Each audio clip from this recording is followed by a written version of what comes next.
there is only one more method that is left for us. There are n number of methods, but major what we had promised to be discussed in our class, that is about schedules. Now, the major difference between a questionnaire and a schedule is it is filled by the enumerators and in some cases by the field investigators or researchers. Now, I'll tell you a good example for you to understand that. Say, for example, we are taking data from the migrant laborers in Kochi. We want to understand the problems faced by migrant laborers in Kochi. Now, when you are talking about migrant laborers, you can understand that there are laborers from different states of India, like Tamil Nadu, West Bengal, Orissa, as you know, from northern parts like Delhi. You have people from different states having their mother tongue, having different mother tongue. Maybe they go with Tamil, they go with Hindi, Marathi, different. So as a researcher, you might find it very difficult to prepare a questionnaire that is understandable to them. See, for example, in my case, since I was dealing only with Kerala, students from Kerala, first I typed the question in English. Then after approaching them, they themselves said many of the questions we are not able to understand. Can you give this in Malayalam? So what I did is I typed that in Malayalam and gave that to such people who cannot understand the meaning of English words. I gave them an option to be filled in Malayalam. But you think about when you are going with collecting data from migrant laborers, it's pretty difficult for us to type that questionnaire in Marathi or Hindi or Tamil or any other language as we find. So the only thing, the feasible solution for us is we going and explaining to them and then collecting data from them. So that is the kind of situation where most of these type of data collection methods are used. Of course, there are other cases where, say, I put the best example, census. People come to our house, they collect data from us, they ask various details, they collect data from us, and they note it themselves. They ask how many rooms are there, whether your house is tiled, what are the electronic equipments you have at home, how many members are educated, what is the highest qualification possessed by the head of the family. All these things they ask, primarily they will ask and they will note it down. So that is the basic nature of a schedule form of data collection is here. The questions are structured, but that has been asked, that has been explained, and the answers are taken up by the enumerators or the field investigators or maybe the researcher himself. So that's a basic difference between. So there is a one-to-one contact, but it is not like an interview, because interview you have many freehand questions. Normally, you don't have, you don't adapt to or adopt such freedom in case of schedules, because schedules are normally handled by enumerators. Enumerators, in the sense, they get trained for collecting data for this particular purpose, for this particular research, and then they collect the data, bring it, compile it, and that's the process. So that's a basic difference between, now the primary difference occurs between a questionnaire and a schedule. I can straight away send a questionnaire to many of the migrant laborers in the state. Do you think they will fill and send it back to me? The possibilities are very less. So in such cases, when the approaching of a client, of a respondent needs to be done very carefully, looking into the demographic profile of that party, we go with schedules, okay? The results would be reliable. Of course, there would be, the greatest drawback is there can be a individual bias. Interviewer bias can be involved in that, because you can answer questions in different way, and how the enumerator take it down, or how we understand is some bias that is associated with this method also.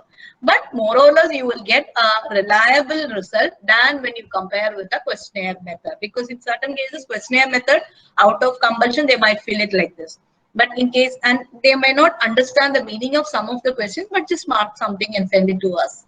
But in case of schedules, they get a chance to ask, okay, what do you mean by this? What is it? What is the meaning of it? Likewise, and they can go with filling it up.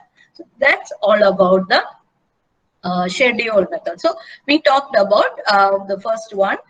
Excuse me, we discussed in our class about different methods of data collection that are being used in case of a primary data. We went with questionnaire method, we went with interview method, we went with the schedule method. And what you have to understand here is there are different methods which can be used as a combination. Say, for example, with this method, we can use observation method also as a combination, because you can observe the enumerator, observe the respondent, their environment, their household conditions. You can observe, make a note of it. So there is possibility of combination of one other method, which is part of primary data collection, that is observation method. So that is also a plus point of this method of data collection. And I'm just making a comparison, the benefits which you can get as well as a comparison between questionnaire method and a schedule method.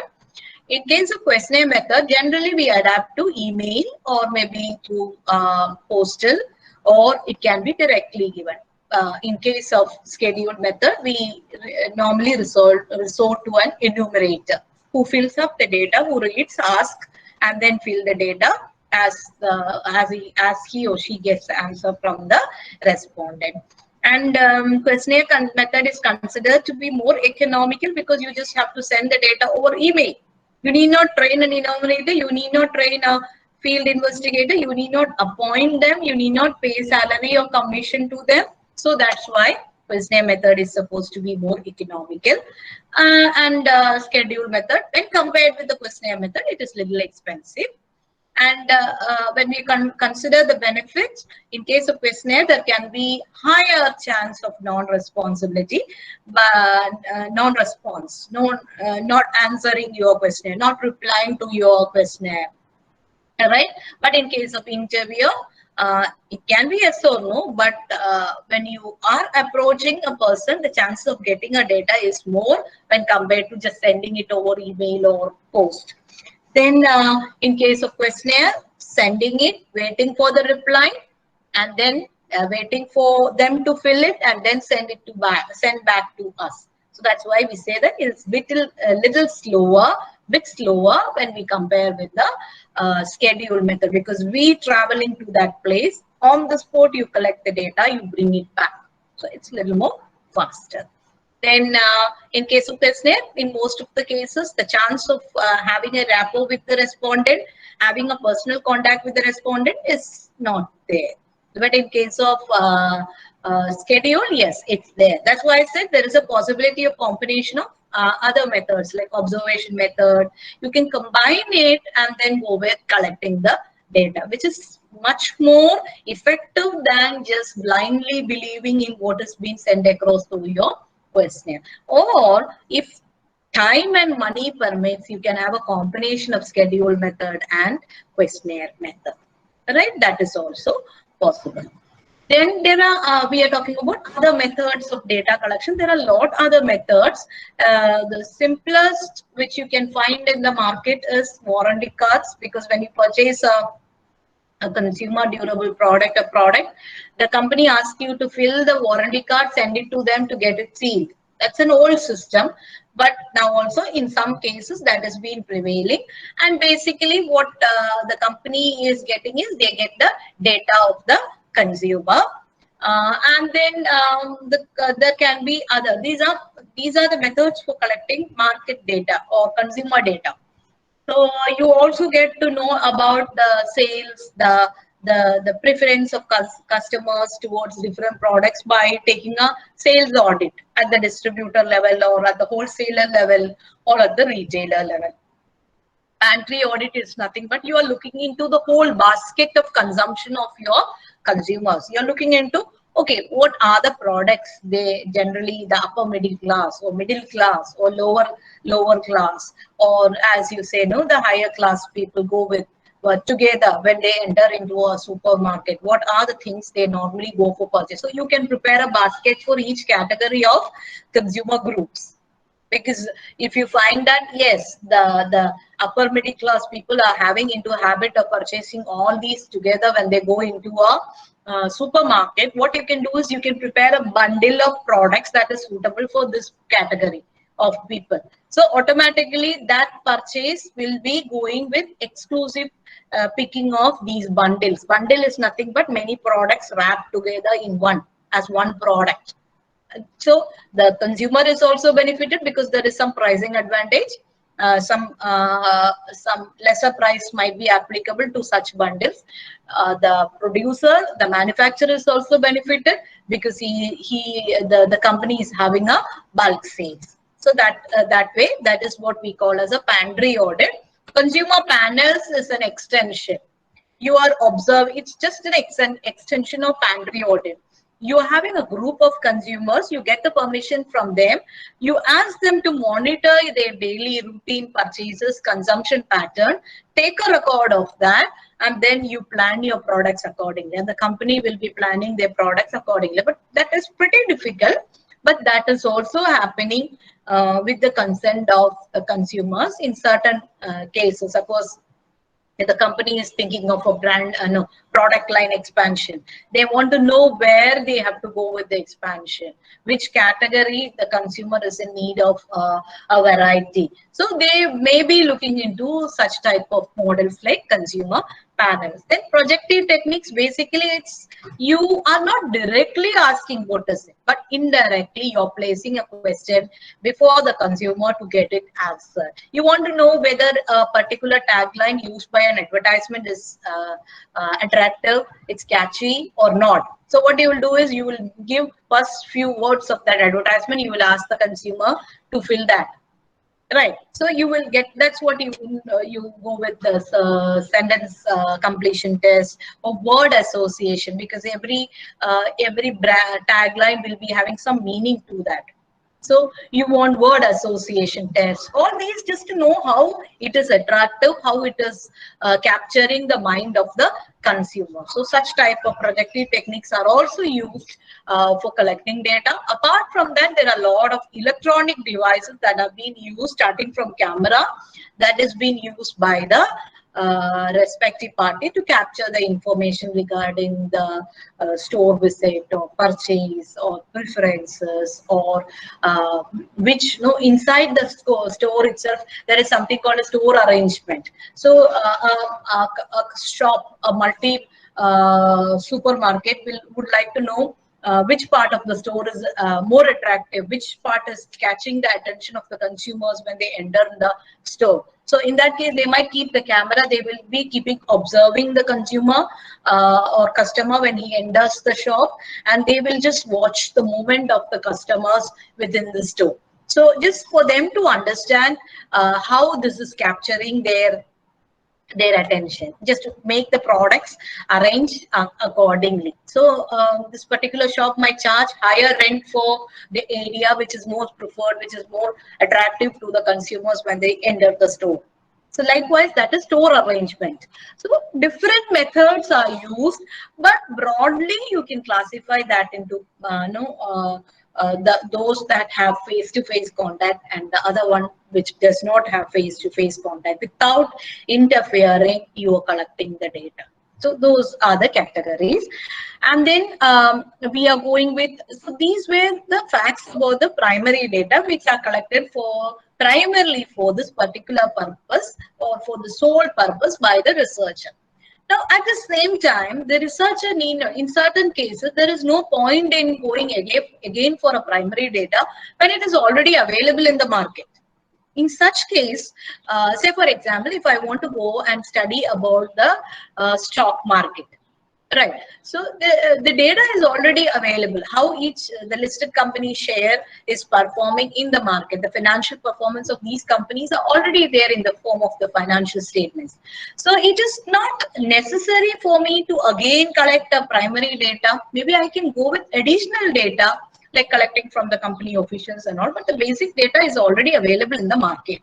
So in such research, the researcher can resort to secondary data. Right. So secondary data is data that is already available, or maybe it is collected by another researcher for his purpose, and the researcher, this researcher is using that for his own purpose. And the secondary data can be classified into internal and external.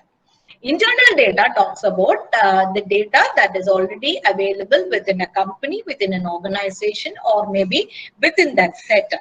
Say, for example, see cost accounting data or data related to cost management of a company. That's not published, but the data is available within the company with the cost accounting department. So if the researcher would like to collect that data from them, he has to have a permission from that department, from the company officials, and collect the data. The data is already available. So that's internally that is available within the company. Same as the case with some of the financial data, pricing data, all these data. And then that is why I said it can be published or unpublished. Now, if I say an example of published data, financial statements. For a listed company, publication of the financial results is mandatory. So that will come under published data. Unpublished data, you can never find the course data related to any company being published, because that's very sensitive data and no company goes for publication of such data. If I am into, say, working capital management strategies, if I am into collection of such information, I really have to get the permission from the company, collect the data from the internal source. It's not published, it is available within the company. Those are the category of unpublished data, which we say from the angle of research. Now, external data is those data that is easily available. Say, for example, the one which I often use is the reports of RBI. That's an ideal source of external data that can be used by anyone by visiting the RBI site. But another one is the World Bank data, or the data on financial inclusion, the data on Human Development Index. All these are freely available in the net. We just have to visit their portal and take the data, use it for our study. So that is external data. It's not for some purpose, it is for the purpose of benefit of people, right? And then this external data, if it can be categorized into two, that is computer database and syndicated services. Most of the data which we take it for our research would be in computer database. It's in electronic form. The one I mentioned about RBI, the one I mentioned about World Bank, all that is in electronic form. I just have to search, take it, use it for my purpose. Maybe I will have to do little data cleaning. Maybe I will have to go with data screening, all these, but I can use it. Now, big companies, you imagine a marketing company. They want to know the market information, or they maybe they do not have the time to go with the detail. And say, for I will say another example is India Stat. That's an agency which supplies data. Say some of the data very much skewed to a particular company performance, or corporate sector performance data, or maybe some specified government sector data. Such data is not freely available to the researcher. It's not available. So India Stat is an agency which they do the research, they collect the data, and they are selling it. If I want to, if our institution want to, I think we will have to pay like 5 to 6 lakhs to get the membership in India Stat. But the QSAT is having, Cochin University of Science and Technology is having a subscription to that. So when we subscribe to that, the benefit is the members of that organization can take the data from their data source. They have collected, they have analyzed the data which is connected with, like say, I had a use of the data is arrival of international students in India. I wanted the data for the last 5 years. So that data is not freely available anywhere, but it is available with IndiaStat. Since I was doing my research with Quizat, the benefit for me was I could use IndiaStat subscription of the university to collect the data from that source. So actually this agency had done that for, they collected that, they've analyzed that, they have presented that in table and chart, which could be used by any researcher. So those are syndicated services. They are doing this service at a cost. So those also qualify as the source of secondary data. That is, external data can be freely available. As I said, the example of RBI reports or World Bank reports or financial statements of banks or other financial companies, all these are freely available. If you visit National Stock Exchange, you get the data regarding company performance, all that are there. We need not pay anything, but there are certain data, as I said, no, maybe another data is, see, when I'm talking about corporate regulatory measures taken by different companies, I may not get such sensitive data from the free sources. Maybe I can take from some of the paid sources, and they say that they actually do that as a service and service at a cost. So that is what I call as the syndicated services.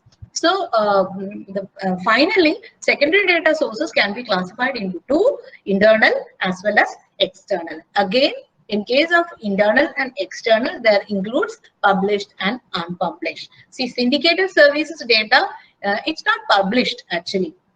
It can be resorted to based on the need of the researcher by paying a fee. Right. So that's it.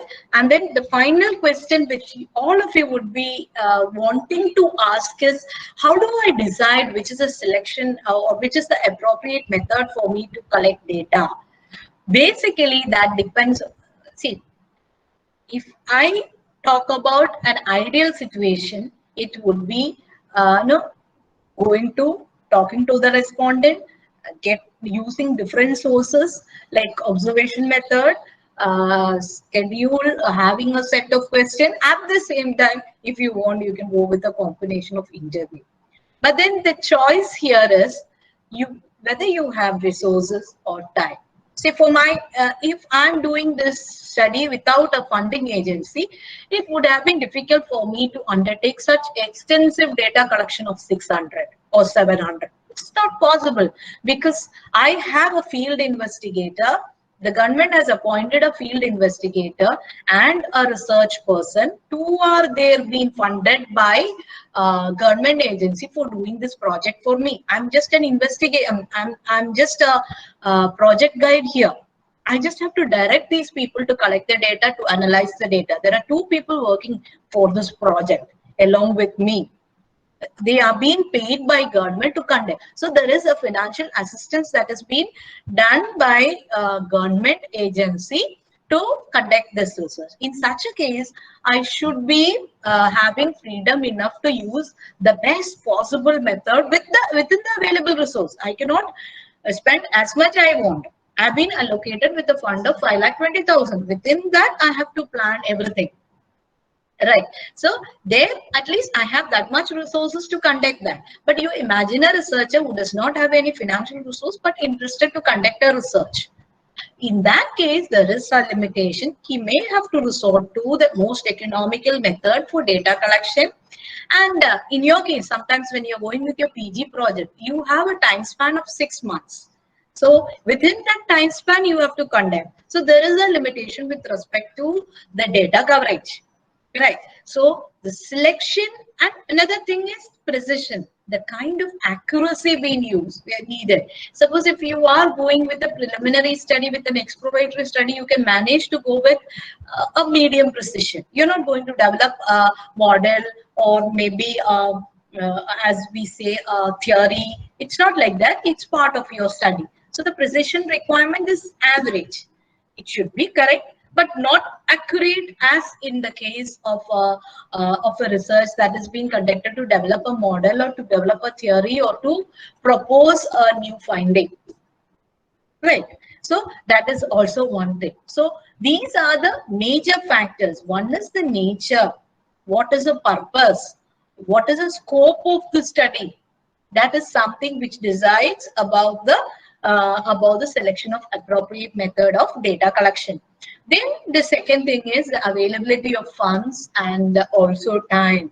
And the most important thing is what is the kind of precision that is required for this particular research when you are coming up with the result. Suppose if it is a preliminary study or it is a study as part of a PG research, precision requirement is comparatively lesser than a PhD work, right? Because PhD is the highest degree that is awarded by any university. So the kind of precision required for that study is much higher than that is required at a postgraduate level. Right. So that is what we know. Or those are the factors that will help us to decide about the selection of appropriate method for data collection.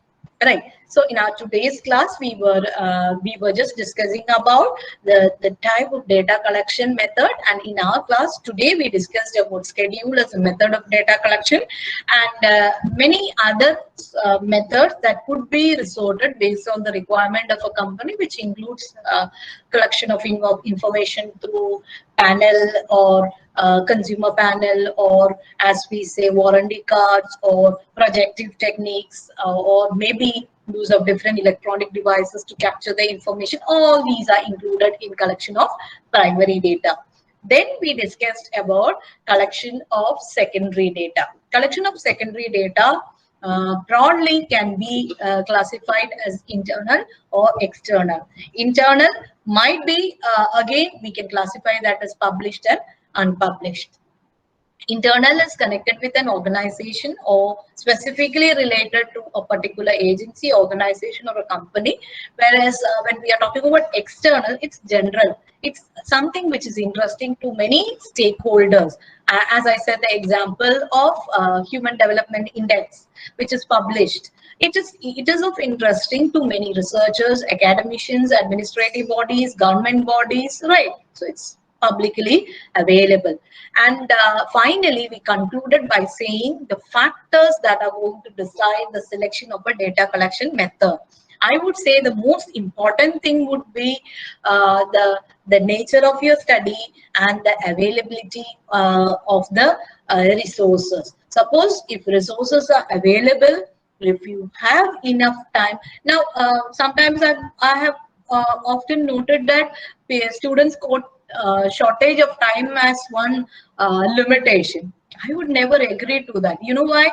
Because time is something that is decided well in advance if it is something connected with your academics. Because you know that you are being given with 6 months for doing your project. So it is the responsibility of each student to select a topic, to select a research topic that could be performed within the allotted time. Limitation of time is never a problem in such a case. But suppose if I'm going to come up with a solution to an immediate problem, people know the medicine for pandemic. I cannot take it 10 years long time to test it and again, because people are suffering. Immediately I have to come up with some solution. I have to come up with some medicine. So immediately my research, there is some time, stipulated time completion, which need to be done, which need to be taken care when I'm conducting this research. So that's what we call as time availability, but that does not apply to a research which has been done as part of academics, where the time is already announced at the time of admission itself. So the student can plan well, think of the topic, prepare well before entering into that, right? So these are the factors that are connected with data collection. We had 3 continuous sessions regarding that. So you're going to have a recap of all these and bring all these to our tomorrow's class. You would be presenting this on the basis of your understanding in our tomorrow's class, right? So we will stop here. We will meet tomorrow.